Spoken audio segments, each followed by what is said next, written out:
Nous, on s'inscrit dans cette dynamique d'aider les personnes à non pas être des super parents, ça n'existe pas, mais en tout cas à se sentir à l'aise dans leur parentalité.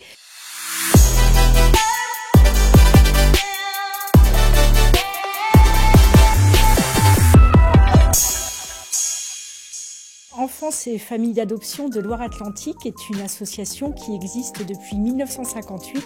Elle propose des informations, de l'accompagnement, des personnes qui souhaitent se lancer dans un parcours d'adoption et des familles qui ont adopté des enfants. On va aussi rencontrer des associations qui ne sont pas forcément liées à l'adoption, mais qui, comme nous, soutiennent la parentalité.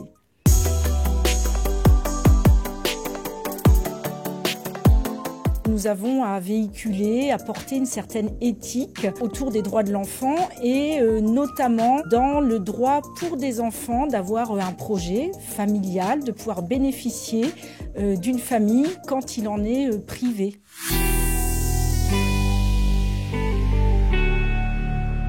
Avec mon mari, il y a quelques années, nous avons adopté une petite fille. Ça a été vraiment un peu une révélation pour moi de prendre en considération l'histoire et un petit peu le parcours de notre fille et de s'apercevoir que la parentalité, c'était pas uniquement biologique, c'était pas forcément inné.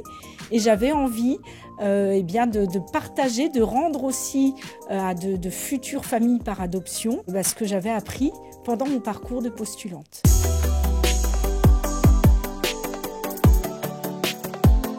On a des personnes qui vont être vraiment au début de leur réflexion pour un projet personnel d'adoption et qui vont chercher à savoir un petit peu comment on procède pour se lancer dans un projet d'adoption et puis qu'est-ce qu'elles doivent un petit peu comprendre, faire au début. On a des personnes qui vont nous contacter, là c'est peut-être plutôt les familles parce que elles rencontrent une difficulté, elles ont besoin d'un accompagnement. Et donc là, on va essayer de les orienter vers des professionnels, puisque nous sommes aussi un petit peu des passeurs d'informations.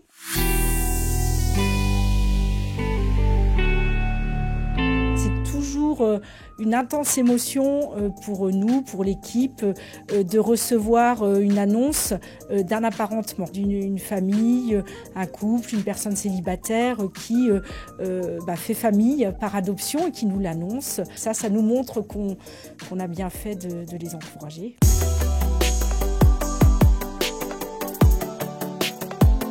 Elles peuvent, par exemple, nous rejoindre pour apprendre ou en tout cas observer les réunions que l'on fait à l'intention notamment des postulants pendant leur parcours d'adoption et puis à un moment donné pouvoir animer elles-mêmes ces réunions qui se tiennent 1 à 2 fois par mois.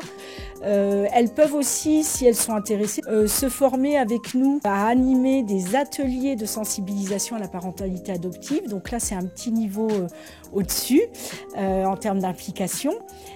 Et puis après, ça peut être des personnes qui viennent pour, par exemple, nous aider à gérer notre bibliothèque-librairie, c'est-à-dire prendre le temps de compiler les ouvrages autour de l'adoption, de la parentalité adoptive. Donc chacun peut trouver sa place à des degrés divers et avec des possibilités de formation aussi.